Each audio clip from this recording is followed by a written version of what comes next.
Hey everyone, Nick here. I'm bringing you a video series about converting a Volvo P1 to manual.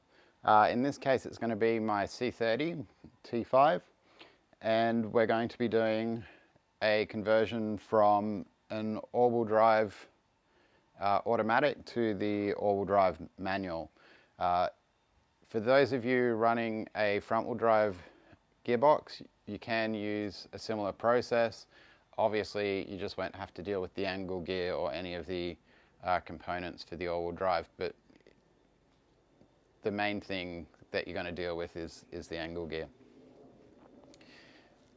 Now, there's a bunch of parts that you need to do this, so I'm going to quickly run through what I've collected so far. We may find some more along the way and I'll point those out, but this should be the bulk of what you need. So you're going to obviously need the transmission, which we've got here. You're going to need some new drive shafts, which I've also got. I've got both sides here. You will need both sides if you're going auto to manual. The other thing we've got is some transmission oil, a clutch master. You'll also need one of the radiator hoses. It's the main one that spiders out to the auto trans cooler. You need to replace. Unfortunately, they only sell these in packs, and because I want to keep my blue theme going, we've had to get the whole pack. I've got the heater hoses as well to make those blue. We've got a clutch kit. We've got, for a right-hand drive, you do need to replace your carpet. So I've got the carpet here from a Donor S40, 50 bucks at the Wreckers, 900 at Volvo, take your pick. We've got an LSD for the gearbox, which we're going to put in, and some bearings, and the connector for the angle gear here. So you can do that if you choose. That's optional. You obviously don't have to do an LSD. I've got a thermostat housing, and this one's the alloy one. So we've got a alloy thermostat housing to replace it and a new thermostat. You don't have to do that, but as we've got other parts off, it's good to be able to do that. I've also got some pre-done wiring. This is ordered direct from Volvo. You can look up these part numbers in Vita. I will chuck them in the video for you. But this is the little connector for the reverse lockout sensor. You won't obviously have this in your car if you're going from auto to manual.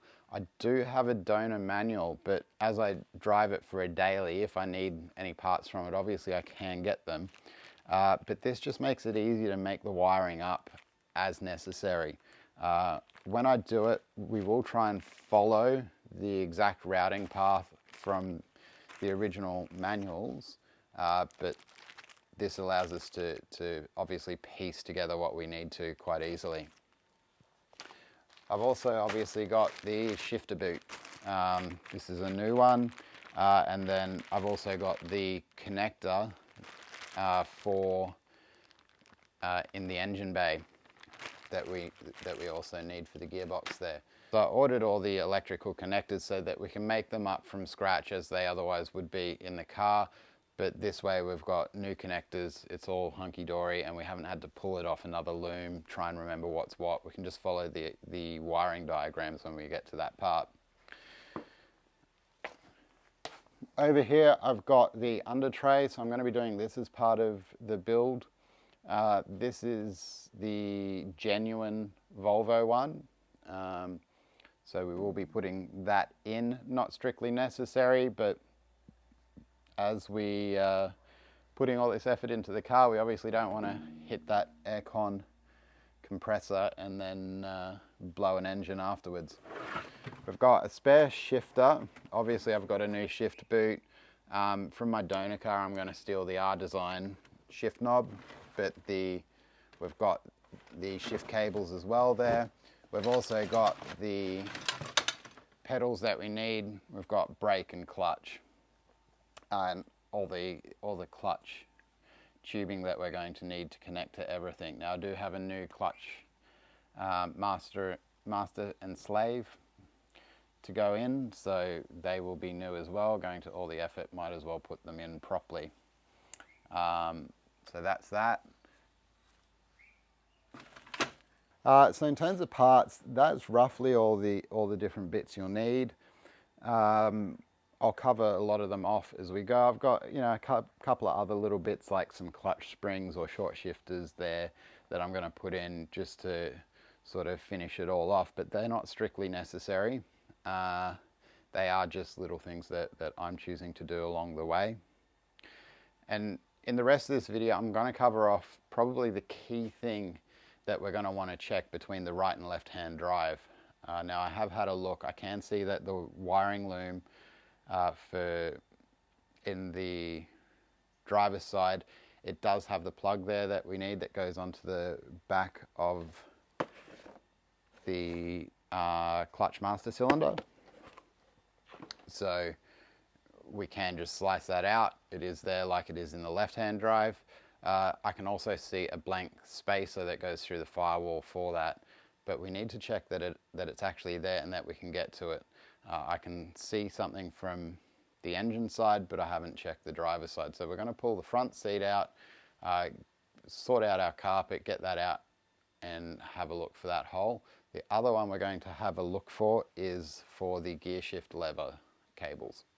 So we want to make sure both those are there because they're the main ones that we need. Everything else in terms of electrical wiring, even if we need to go between them, it's easy to deal with.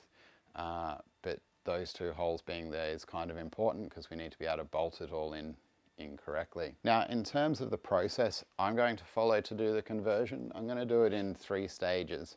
I'm going to do all the interior first, so our pedals, our gear shifter, pull it all apart, put all that back together, have it all run into the engine bay. Then I'm going to deal with the engine bay, pull out the gearbox, swap that in, do all our wiring that we need to do in the gearbox.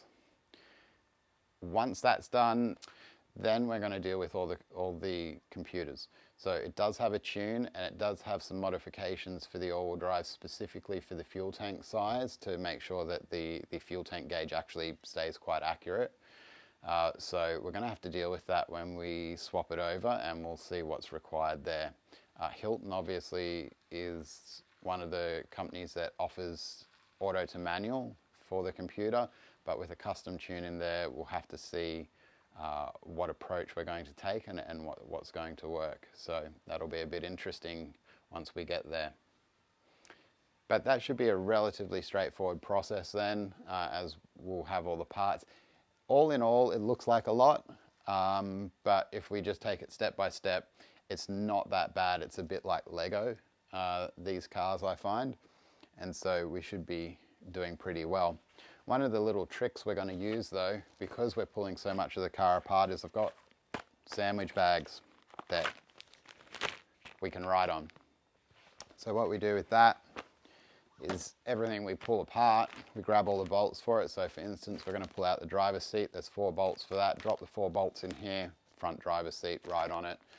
We drop that in a box where we keep all our bolts, and we'll be able to pull that bag out when we're putting it back together and know exactly what's in it. So that's a little trick for doing a project like this if you want to make sure that all your bolts go back in the right spot and you don't just want to be digging through a container. Takes you a little bit longer to make sure you know where everything is, but it does mean we put it back together without trying to work out which bolt went where when we're trying to do that. So that's kind of fun. Anyway, let's get on to pulling that front seat out and finding out if we can get the clutch and shifter lines in. All right, so I couldn't finish recording the other day, so I'll have to just fill you in on rough time frames. I've currently got the blanking plate out that allows us to put the clutch master and clutch pedal in. I've confirmed that all the bolts are here and they're all on their standoffs. I had a look in my manual car and it all appears very similar. One thing I have noticed that's different, and we'll see what happens when we get to the engine bay, is that the aircon lines are a different shape. I'm thinking we can just move pipes out of the way. Hopefully they don't impinge on each other, but we'll find out. Now, in terms of getting this out, obviously I am sitting on the floor of my car and I've got my seat out.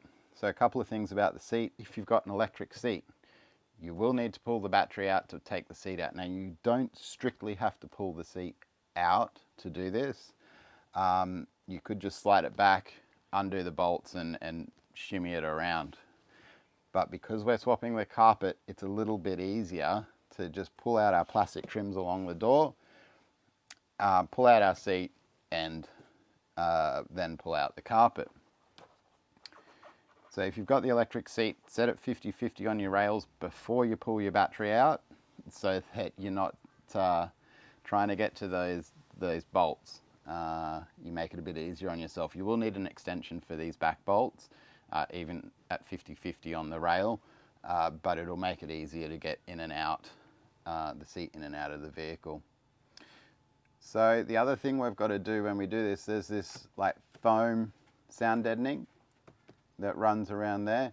The part number on mine does specify an auto trans. However, you can see the shape of where the clutch master is supposed to go embedded into the sound deadening. So I've just taken a Stanley knife and just cut it all out. So I'll put a bit of a close-up shot for you here, but you'll see the blanking plate and you'll see the shape that I've cut out of the foam. That's really just the edge of that shape that they'd put in there for the clutch master. So just cut that out and away you go. You'll be able to get to the hole that's necessary. The clutch master goes all the way into this hole. It's got a rubber grommet that's this shape. So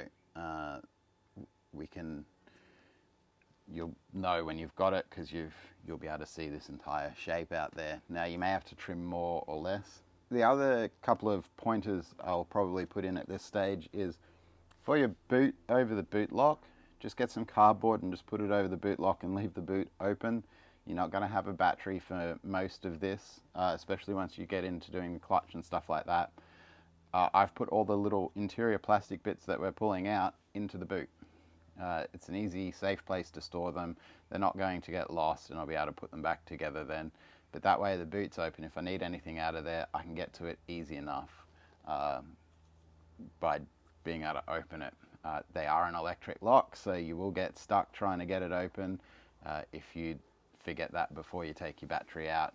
Same with all the doors, everything's just unlocked so we can just shut it, make it easy on ourselves. The other thing to note in here is that the plug for the clutch switch is actually already in the loom. We don't have to make one up, we'll just be able to plug it in. So that's always good to confirm as well. So we've got the one that's inside, we've got the one that's outside, so that's both our switches that are on the clutch pedal taken care of, already being in the loom, confirmed. So that's great. So what I'm going to do, I'm going to pull apart the center console and we'll start looking at finding the hole for the shifter. Alright, so I've jacked the car up to find where the cable goes for the shifter. Now, as it turns out, you'll have to remove this small piece of foam, which is sitting just under here, right at the back of the console there. Vita says that you can just use a ratcheting spanner to get it out, and that does appear to be the case. There's a bolt on either side. Whether I'm going to remove the passenger carpet and seat or not, just to make that a bit easier, I don't know yet. We'll see when we get to it. But we can see the hole is there.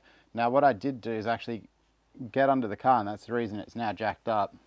And I dropped the front of the drive shaft, or the prop shaft running to the rear for the all-wheel drive. I dropped that and removed the cross member at the front of the exhaust so that I could get all the little bolts out and slide the heat shield back a touch. I'll put a photo up. It's very hard to see, but the photo does actually show quite clearly the hole as it comes through, and we can see the bracket on the tunnel wall. And the bracket does actually have the space for 2 cables. So at the moment it's only got 1 in it for the automatic transmission.